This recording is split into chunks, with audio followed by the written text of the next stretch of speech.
Mwiriwe neza mwese abari hano. Bonjour tout le monde. Mesdames et messieurs les hauts responsables de notre pays,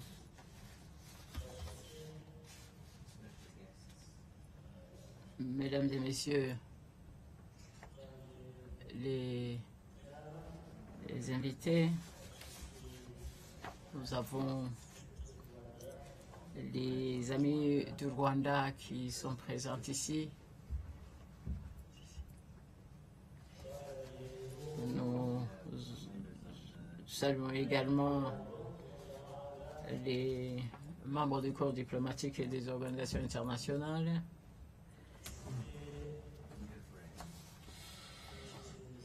Et tous les amis du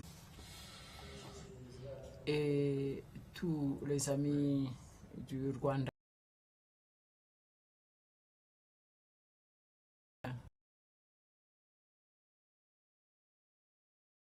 Je vous salue tous. Je commencerai par ce que Jean Damascène Bizimana vient de nous dire. Ce sont des vérités, des témoignages historiques, et qui ne changeront pas.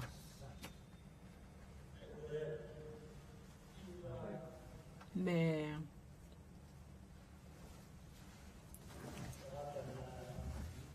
il y a des négationnistes, des gens qui refusent d'accepter l'histoire telle qu'elle s'est déroulée.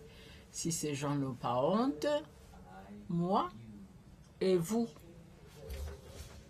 nous ne devons pas craindre de les confronter.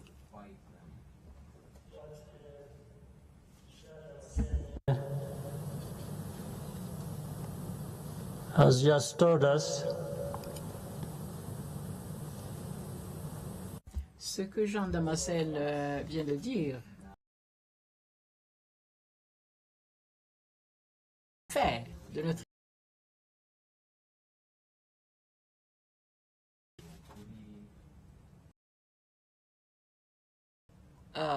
par rapport à ce qui s'est passé, par rapport aux responsabilités des uns et des autres. Pour ceux qui nient ces faits, pourquoi aurais-je peur de les affronter? So I thank you all for Merci donc d'être venus à cette commémoration. C'est la 27e commémoration, certes, mais ce n'est pas pour nous de la routine. Chaque fois, cela nous rappelle des réalités profondes. Jusqu'à présent, nous continuons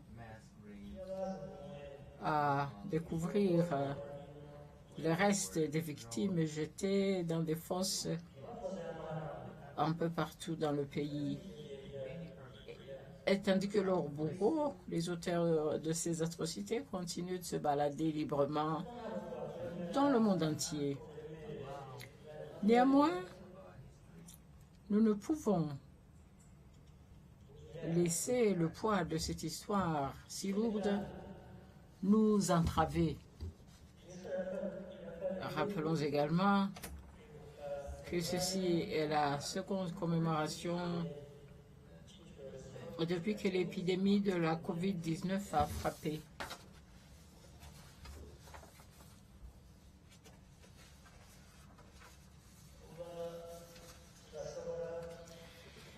Et donc, le fait que nous ne puissions nous réunir comme par le passé, comme d'habitude, cela ajoute à la douleur des rescapés.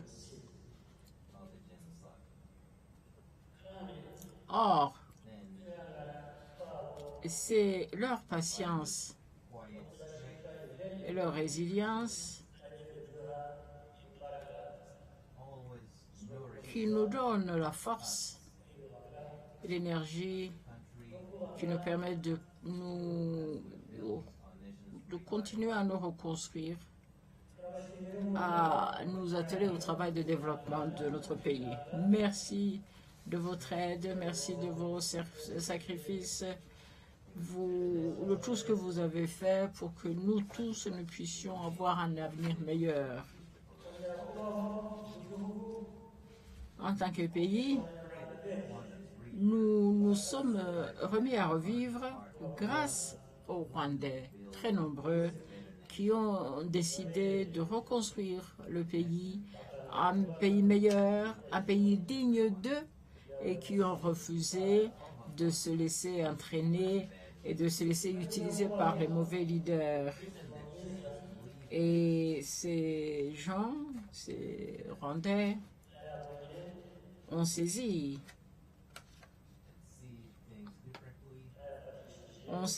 à bras le corps les nouvelles chances de revivre, de connaître une vie meilleure. Et c'est là l'un des piliers de notre résilience et de notre force. C'est pourquoi,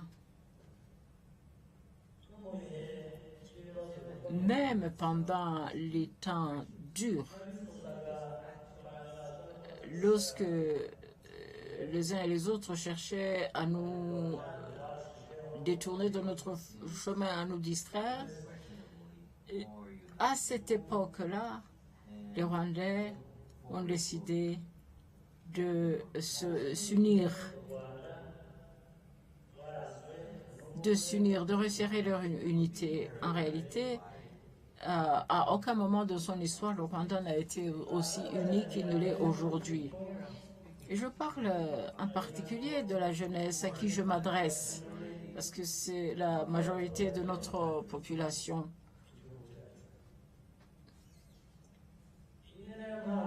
Et c'est pourquoi ceux qui veulent nous diviser, qui veulent nous détourner de notre chemin, ont échoué. Et ils continueront d'échouer. À présent, avec votre permission, mes chers compatriotes, je vais parler dans une langue étrangère afin que nos invités puissent suivre plus directement, mais aussi ceux qui nous suivent de l'extérieur par d'autres moyens de communication.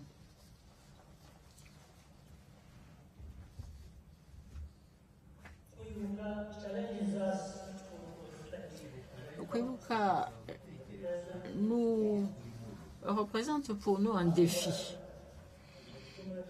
Le défi du moment, mais aussi le défi de notre histoire.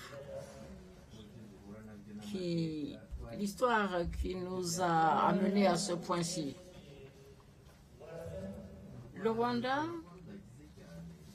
n'est peut-être pas très riche.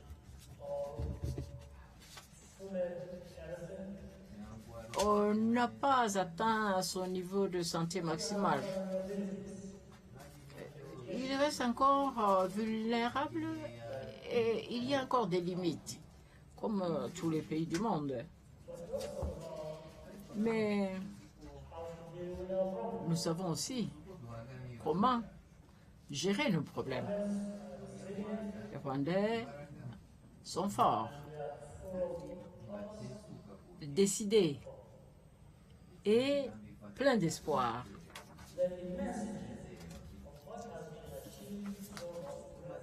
L'immensité de ce qui a pu être réalisé relève du miracle. Les résultats, ils sont connus, les Rwandais en témoignent, et de fait, ces résultats sont indiscutables. Premièrement, nous avons les signes tangibles des choses que nous pouvons toucher de la main, les infrastructures, les bâtiments, les routes, les hôpitaux, les centres de santé, l'électricité, l'eau, dans des lieux qui n'avaient jamais les touristes qui viennent voir notre environnement, notre nature si riche, etc. Et que nous accueillons avec plaisir. Mais il y a surtout les transformations intangibles dans les cœurs et dans les esprits. Et ceci est encore plus important. Ces changements intérieurs, ces qualités internes nous permettent de continuer de génération en génération à avancer, à aller de l'avant. Il y a notre unité, la nationalité, la citoyenneté qui continue de grandir. Il y a la confiance entre le peuple et les leaders qui s'est choisi. Et ces institutions également. Il y a l'esprit positif, la créativité, la responsabilité, l'autosuffisance du Rwandais. Il y a encore la satisfaction de voir que notre histoire, notre vécu sert de symbole pour nous permettre d'aller de l'avant, mais aussi pour nos voisins et hors de nos frontières. L'assurance nationale, ce que nous appelons l'esprit de la Gachiro, c'est-à-dire de la conscience de notre valeur et de notre dignité. Ceci nous inspire beaucoup. Et les Rwandais d'aujourd'hui sont fiers parce qu'ils savent qu'il y a quelque chose à défendre, quelque chose de précieux. Ceci demande de la vigilance de tout moment, une vigilance de tout moment, mais aussi un engagement de tout moment,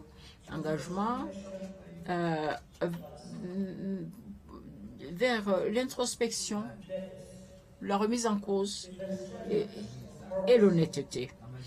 Les décennies, même des siècles de progrès peuvent être annulés en un clin d'œil. Nous en avons des exemples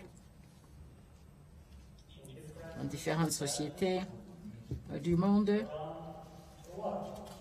y compris les plus avancées. Je sais très bien que les Rwandais seront toujours prêts à protéger nos acquis, ce que nous avons construit, et à le défendre sans hésitation et sans l'excuser. Comme tout pays, le Rwanda a le droit d'avoir recours à tous les moyens légitimes et légaux de contrer les attaques envers notre peuple. Ça, c'est certain. Et c'est inscrit dans les principes même de notre Constitution. Et chaque fois qu'il est possible, nous amenons devant la justice ceux qui menacent notre pays et sa paix et sa sécurité. Le droit règne sans discussion. Et en réalité, nous avons, à l'heure actuelle, plusieurs procès en cours impliquant plusieurs groupes armés et violents.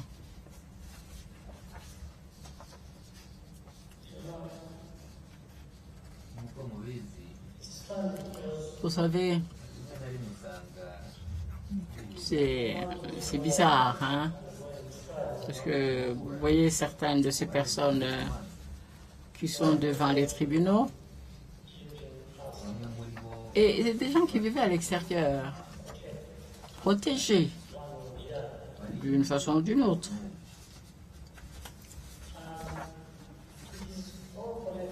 Et tout est lié à cette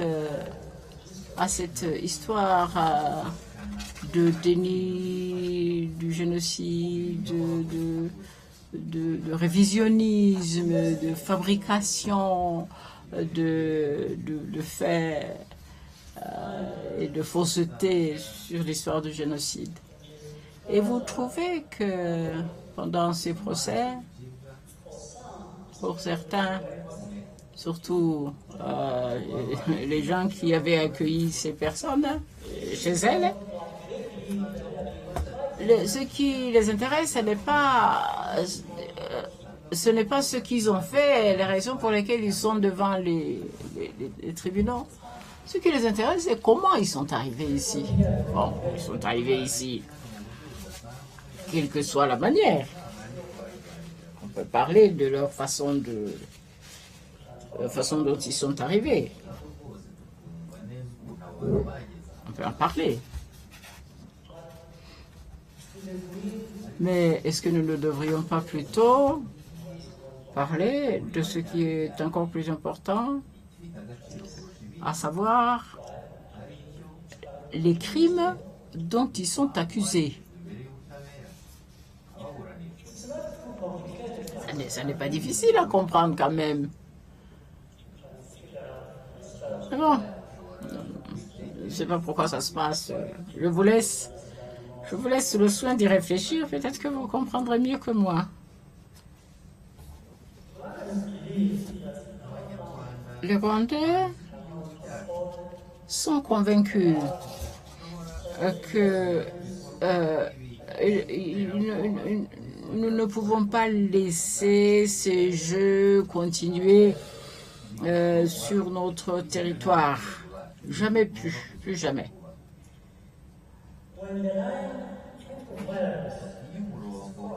Lorsqu'on a franchi le seuil de la violence, eh bien, ce qui suit est également clair.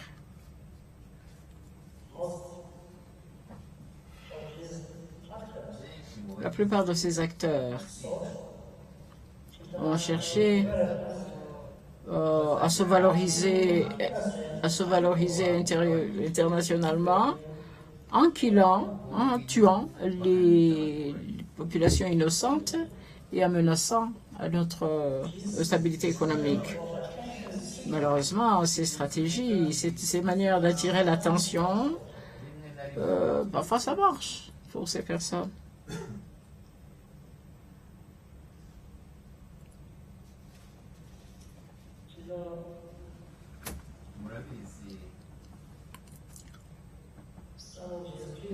Et parfois, à ces gens, ils sont là, vivent dans des endroits où ils se trouvent sont pour nous une source de leçons. Leçons sur la démocratie, c'est quoi la liberté et toutes ces valeurs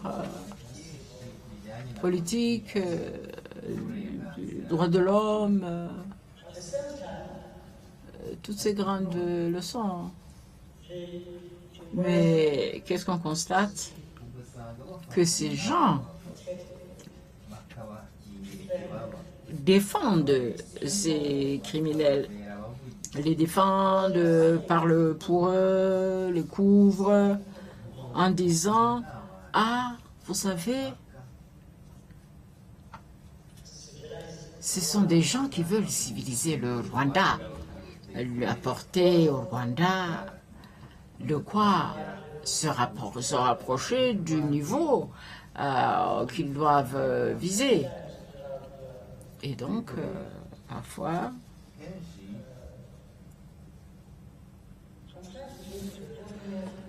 je me pose des questions. Je me dis, mais pourquoi font-ils ceci? Pourquoi est-ce que cela arrive? Peut-être que pourra approfondir ces questions plus tard, mais laissez-moi vous dire d'abord ceci. Il y a un certain nombre de cas où nous avons dit aux pays hôtes de ces personnes, de ces criminels, hein, parce que ce sont des criminels qui ont tué, commis des tueries, des vols, des viols, toutes sortes d'atrocités. Alors on leur demande, mais pourquoi ne pas amener ces gens devant la justice? À dire non, non, non, non, ce sont des critiques, c'est des critiques des leaders du Rwanda. Et ils luttent pour leurs droits, pour leur liberté.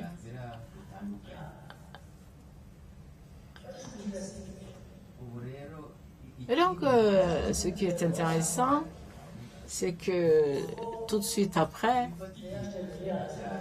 ces gens qui nous répondent comme ça finissent eux-mêmes par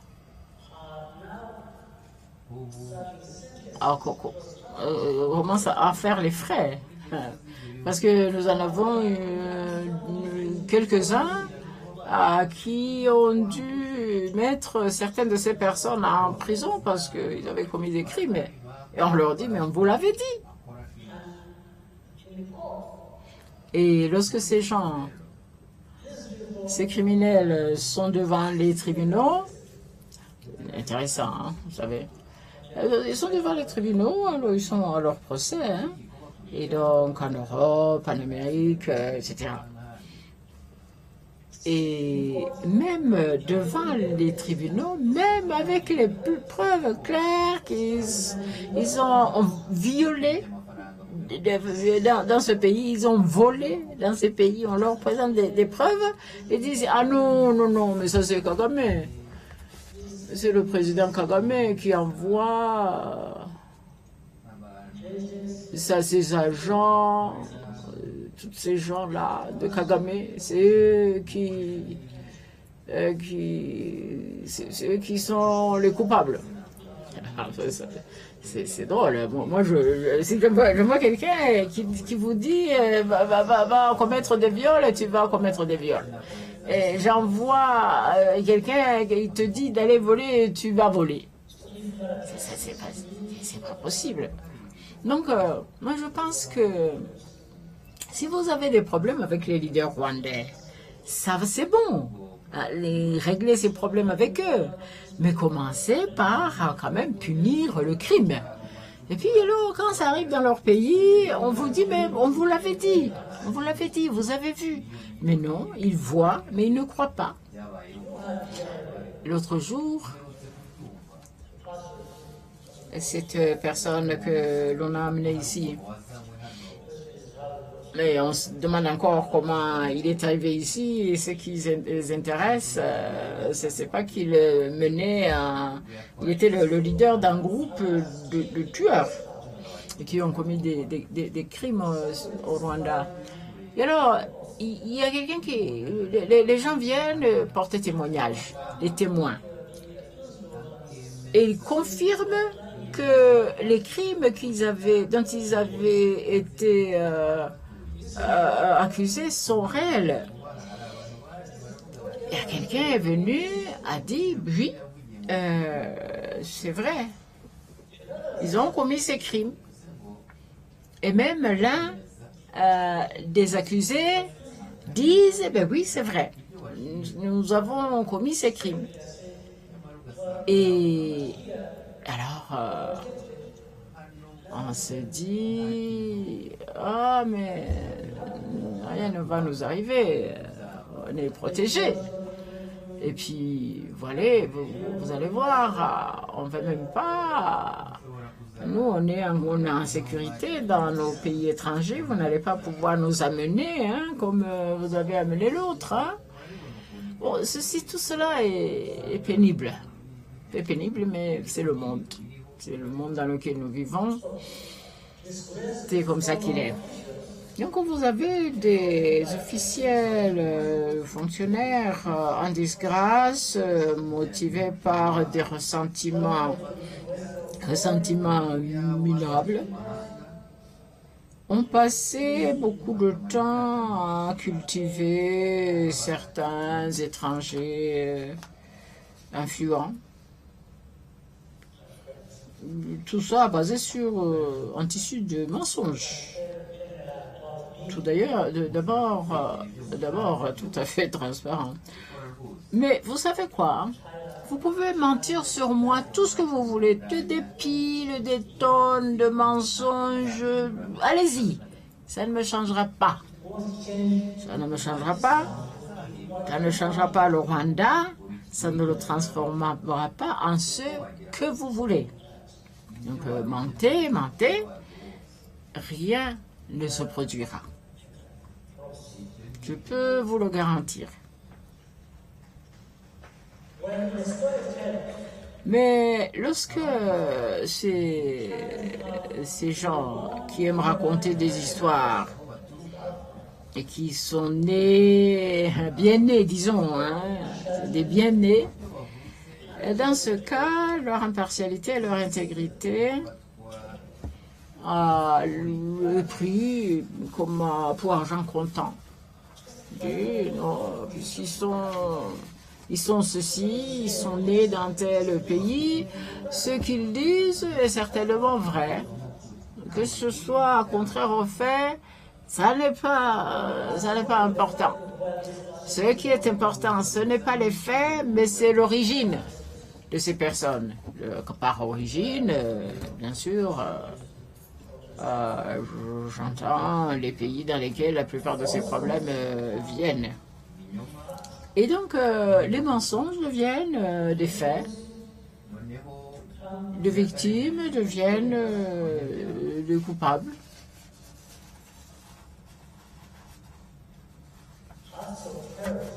Le terrorisme devient une expression d'opposition et d'opposition, de dissension, et c'est des principes respectables, dit-on. Alors que le Rwanda, lui, il est là, il est critiqué comme ça, d'office. Mais vous savez quoi? Être critiqué pour avoir fait ce que nous devons faire, ce que nous croyons devoir faire, être critiqué pour cela ne me gêne pas.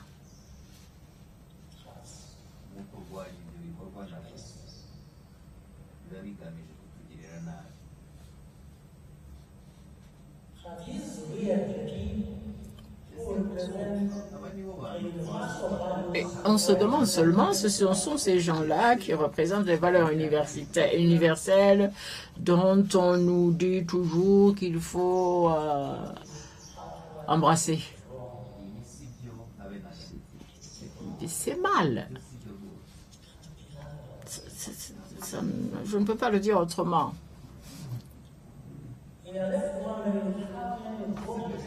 Et on se pose à présent la question de savoir combien de cadavres il vous faudra avant que l'on nous considère comme étant habilités à agir.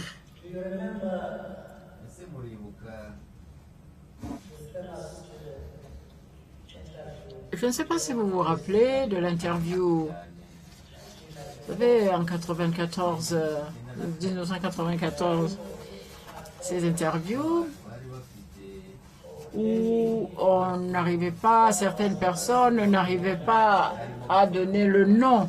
Ces conférences de presse où on n'arrivait pas à donner le nom à ce qui se passait. Génocide, non, ils n'osaient pas. Aujourd'hui, vous avez encore des gens qui luttent et qui ne savent plus s'il faut vraiment dire que c'était un génocide contre les Tutsis. Mais tout cela a commencé en 1994. C'est question de pas seulement de définition, mais de non sortir le mot. Un journaliste dit un jour à cette personne, mais c'est le génocide ou non? Elle dit non, ce sont des actes de génocide. Et le journaliste dit, mais combien d'actes de génocide vous faut-il pour que vous puissiez parler de génocide? Vous vous souvenez de cette histoire? C'est de cette conférence de presse.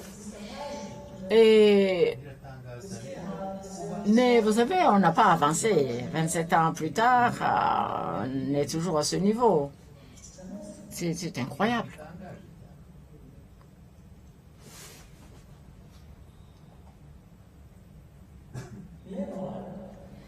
Et entre-temps, les spécialistes des droits de l'homme, les groupes de défense des droits de l'homme, ne pipent mot sur les dangers et les risques. Ils ne veulent rien dire qu'ils puissent, même de loin, donner raison au Rwanda, au gouvernement du Rwanda. Quel cynisme, quelle hypocrisie dans ce genre de narratif faussaire.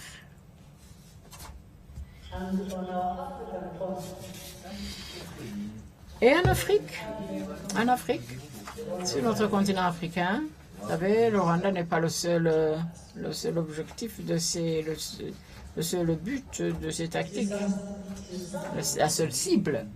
Non.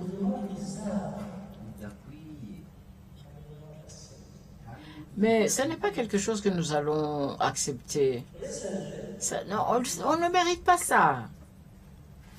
Récemment, une commission d'historiens nommée ou mise sur pied par le gouvernement français a présenté un rapport détaillé et après avoir compulsé les archives nationales officielles qui restaient encore secrètes. Et le rapport montre que le président Mitterrand et ses conseillers proches savaient qu'un génocide se préparait contre les Tutsis, que ce génocide était en voie de planification par leurs alliés rwandais. Et c'est ce que le docteur Wiesmann vient de dire.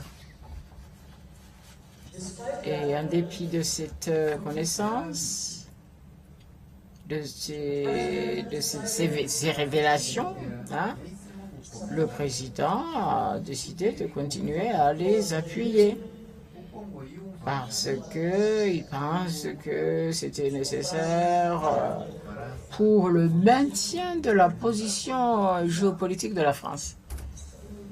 Bon, donc la ville rwandaise, bon, ça, c'est pas important, c'est des pions, des pions.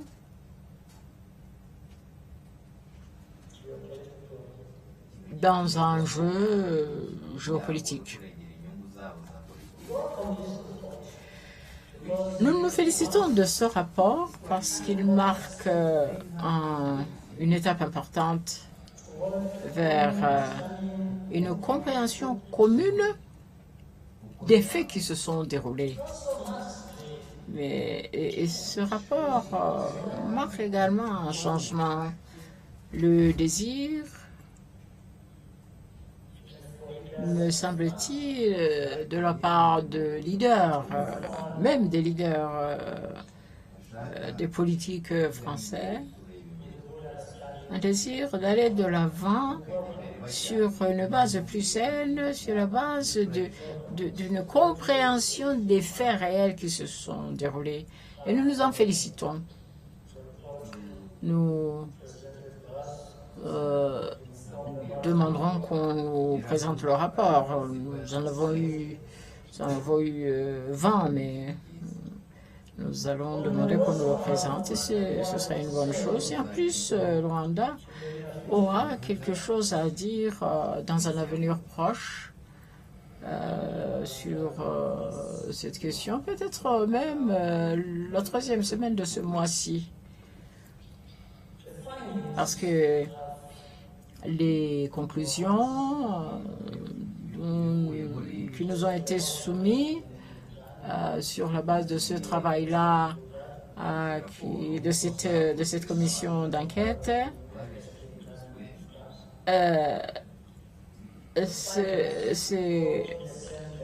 ces conclusions vont dans la direction de nos conclusions, nous aussi.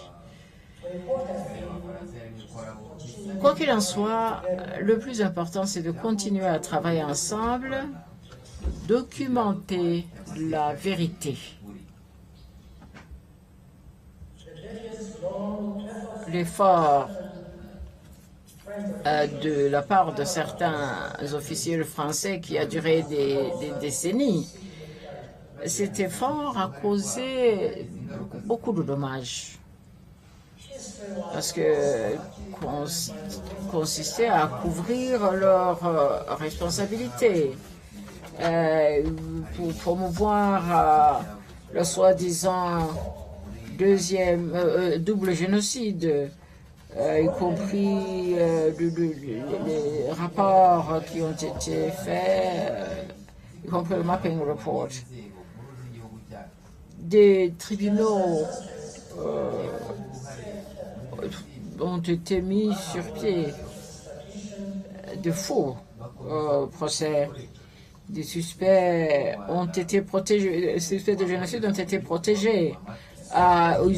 Des pays ont refusé nos demandes d'extradition. Et je ne parle pas seulement de la France. Je parlais de la France parce que je faisais référence à cette nouvelle enquête.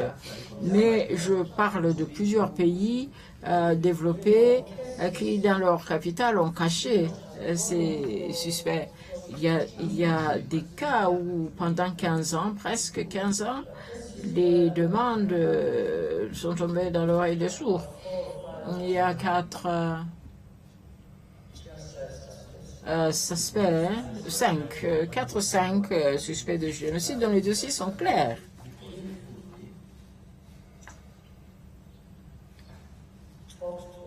Et nous avons parlé à ces pays qui protègent ces suspects. Nous les avons suppliés. Nous disons, mais écoutez, voici les dossiers de ces personnes.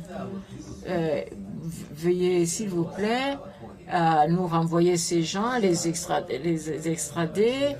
Elle dit, ah non, ils nous disent, ah non, on n'a pas de traité avec vous, on ne fait pas confiance à vos tribunaux, vos lois ne nous rassurent pas, etc. Je dis, bon, on leur a dit, bon, d'accord, bon, vous ne voulez pas nous faire confiance? Très bien. Mais alors, dans ce cas, chez vous, dans vos pays, présentez ces gens-là devant la justice. Parce que quand même, si vous n'avez pas confiance dans nos tribunaux, vous avez quand même confiance dans les vôtres, voyons. Et même après cela, ils disent, oh non, il y a toujours des excuses, toujours quelque chose. Et ça continue, et ainsi de suite.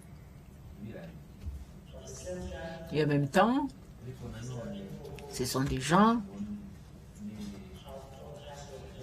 qui ne cessent de blâmer les autres, de nous blâmer, des reproches incessantes. Mais on dit, mais pourquoi est-ce que vous ne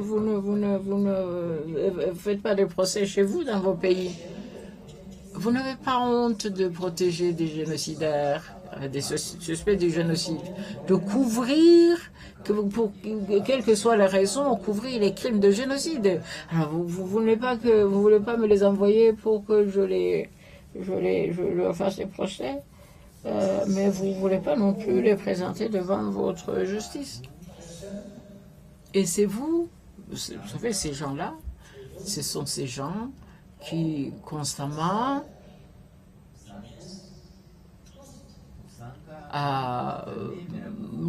pas reconnaître le génocide contre les Tutsis. Au fait, et j'ouvre encore une parenthèse.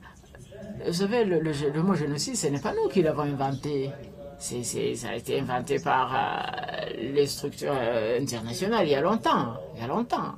Bien avant notre situation si tragique. Mais quelqu'un dit, oh, non, on n'accepte pas que ce soit appelé génocide contre les Tutsis. Parce qu'il y a eu des morts, les étrangers, les forces de maintien de paix, des Hutus, il y a plein de gens qui ont été morts, ont été tués. Je dis, vous savez, même si vous pensez que ce sont là vos faits, vous êtes convaincus que ce sont des faits, comment est-ce que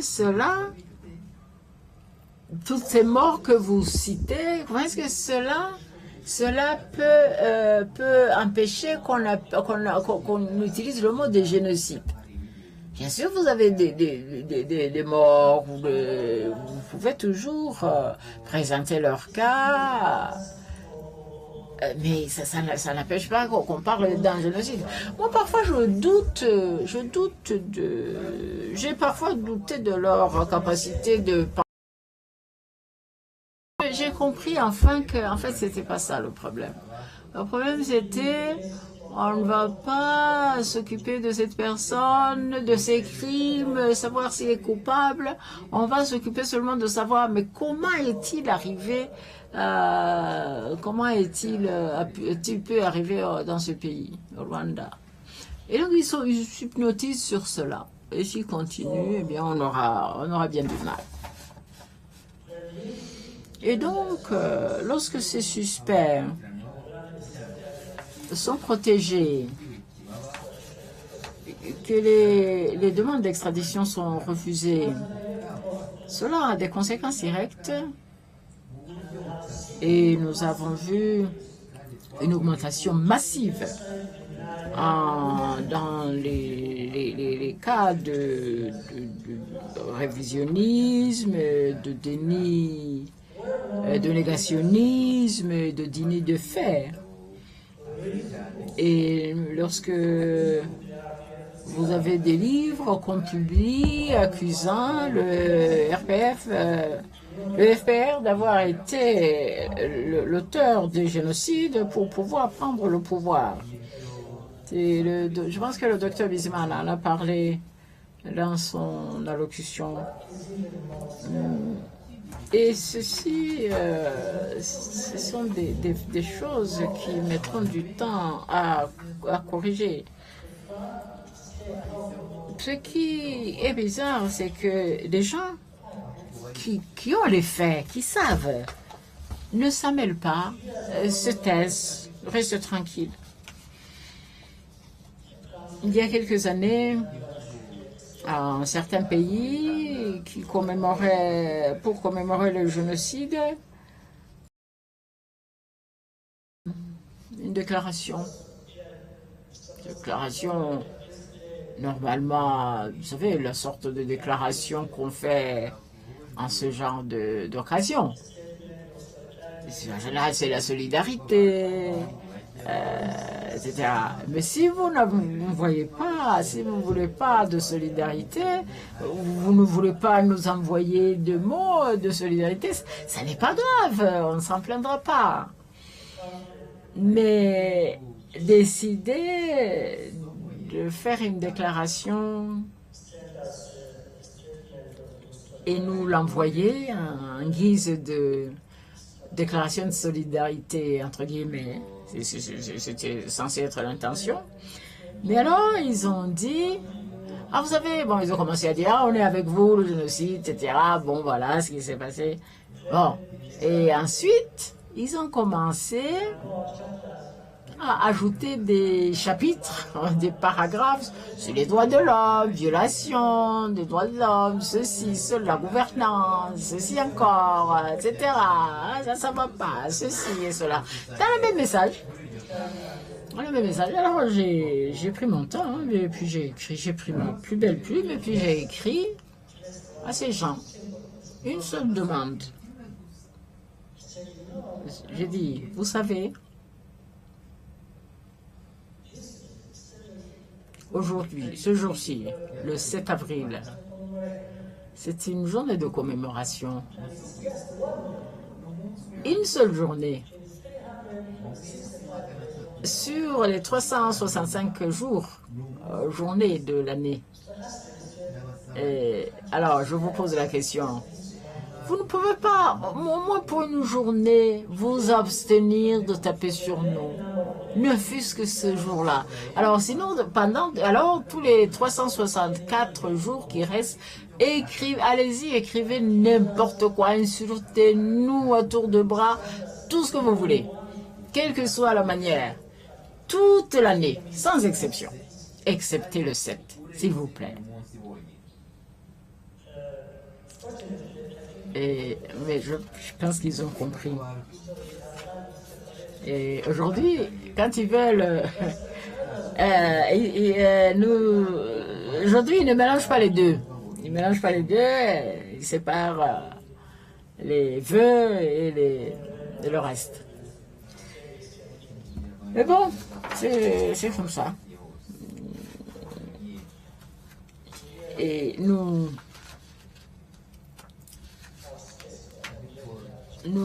pouvons absorber cela.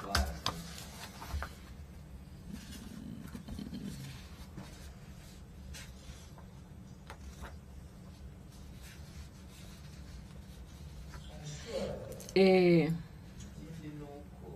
ce qui est certain, c'est que malgré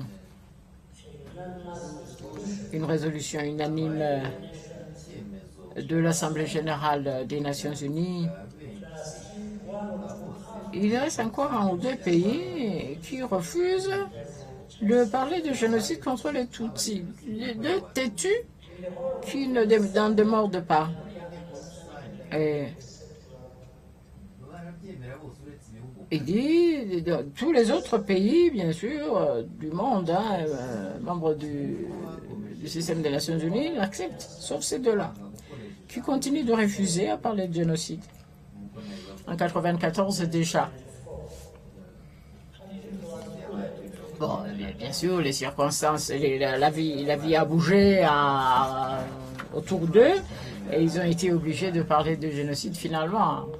Mais ils ont continué à penser que s'ils disent que c'est un génocide, ils seront obligés peut-être de l'arrêter, ce génocide. Disons, on ne va pas dire génocide parce que comme ça, on ne va pas avoir à s'en mêler. Intéressant, non? L'histoire se répète, hein? En 1994, on a fait le tour, on a maintenant une répétition des mêmes choses, les définitions, les termes. On est revenu à la case départ. Et c'est comme si le simple fait de reconnaître la réalité de ce terme constituerait pour ces gens une sorte de reconnaissance ou de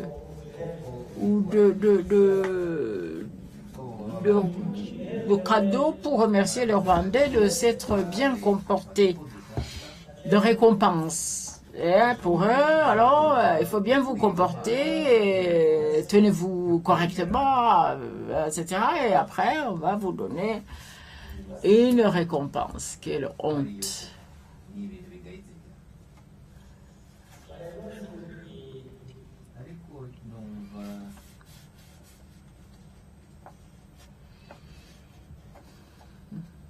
Mais bon, vous savez, nous ne pouvons pas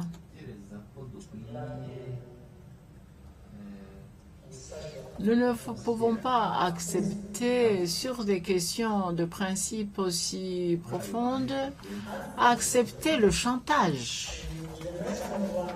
Malheureusement, il y a une génération de Rwandais dans la diaspora. C'est un petit groupe, mais c'est quand même une nouvelle génération qui ne ressent aucune responsabilité personnelle par rapport à ce qui s'est passé en 1994.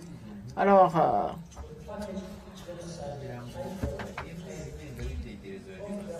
ils utilisent maintenant le génocide, l'idéologie génocidaire transformée d'une certaine manière sous forme de critique de la gouvernance et des droits de l'homme au Rwanda.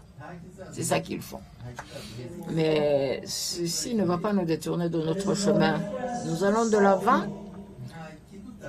parce que normalement, si on vous tend la main de bonne foi, nous vous tendons la main aussi. Et ça a été notre histoire. C'est ce que nous sommes. C'est ça, le Rwandais. Et notre histoire a été ainsi. Mais vous savez, pour pardonner, il faut la vérité. C'est la monnaie d'échange. Nous ne nous fatiguerons jamais de parler des réalités que nous avons vécues. Et en ce jour de commémoration solennelle, je voudrais terminer mon allocution en remerciant les Rwandais d'être restés dévoués à la cause de l'unité et de la réconciliation. Nous remercions les amis du Rwanda de par le monde qui sont nombreux, qui se sont joints à nous aujourd'hui et pendant les années passées. Je voulais vous dire autre chose par rapport à ce que j'ai déjà eu à évoquer. Il y a des gens, des gens qui ne veulent pas utiliser le mot génocide, comme l'a arrêté l'Assemblée générale des Nations unies. Parmi ces gens qui, même à cette époque, qui étaient secrétaire général des Nations unies à l'époque, et d'autres comme cette personne, se sont déjà distingués à cette époque. Et certains pays se sont levés et ont dit non. Non. Ce n'est pas ce que la vérité, c'est celle-ci. L'un de ces pays, un pays africain ami, dont nous sommes fiers, nous sommes toujours fiers de ce pays africain, représenté par un homme qui s'appelle Gambari, du Nigeria. M. Gambari s'est levé et a dit non, non, voici la vérité. Le professeur Gambari, délégation nigériane, puis il y avait la Tchéquie, la Nouvelle-Zélande ensuite, des pays que vous n'auriez pas imaginé, que vous n'auriez pas mis à l'avant de la scène, parce qu'il y en a toujours qui sont à l'avant de la scène, n'est-ce pas?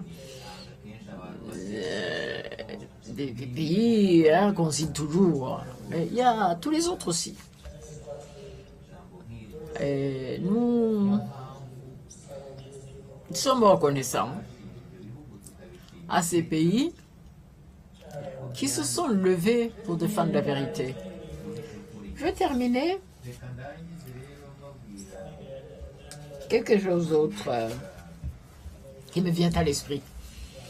Et je vais m'arrêter après cela. Vous savez, lorsque nous étions jeunes, hein, à l'école primaire, hein, je me souviens d'une histoire qu'on nous racontait. Vous savez, une histoire du lion, le lion, le léopard et le mouton. C'est l'histoire. Et il y avait un ruisseau, hein, ou une petite rivière peut-être. Et le lion était en amont, il était en train de boire. Un peu plus loin, en aval, il y avait un mouton qui voulait se désaltérer aussi. Et le lion regarde et voit que c'est un mouton. Il dit, et dis donc, il a trouvé une excuse pour manger le pauvre mouton. Mais avant ça, ils ont eu quand même une petite conversation. Alors le lion dit, dis donc, mouton, et toi?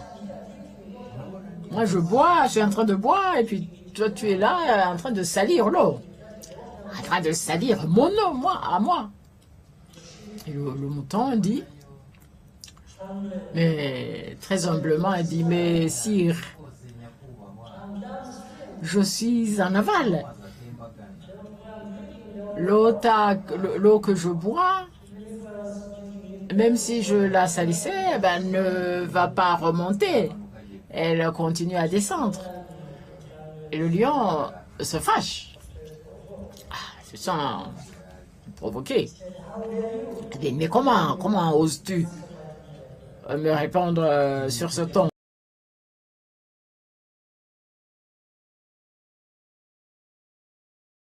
On dit, je suis désolé, monsieur le lion, je ne vous insulte pas, je ne vous manque pas de respect, je suis désolé, pardon.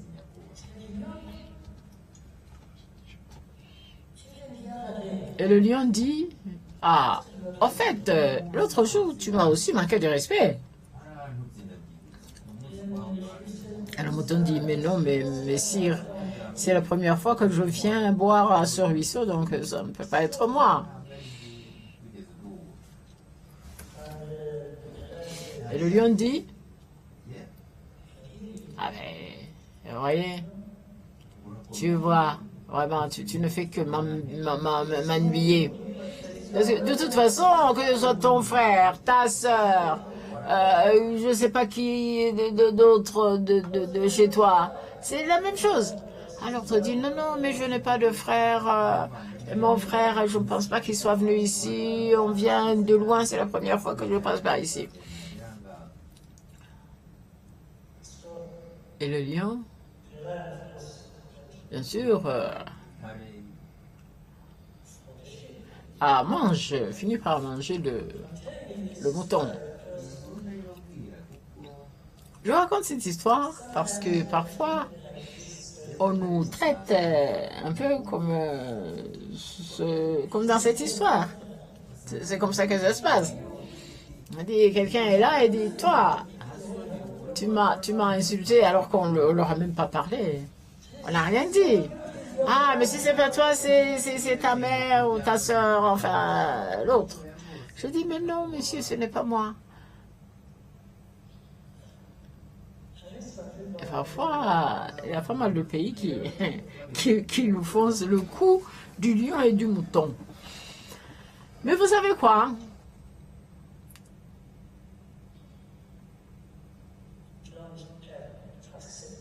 Il ne faut jamais accepter d'être traité comme un mouton. Ne vous faites jamais mouton.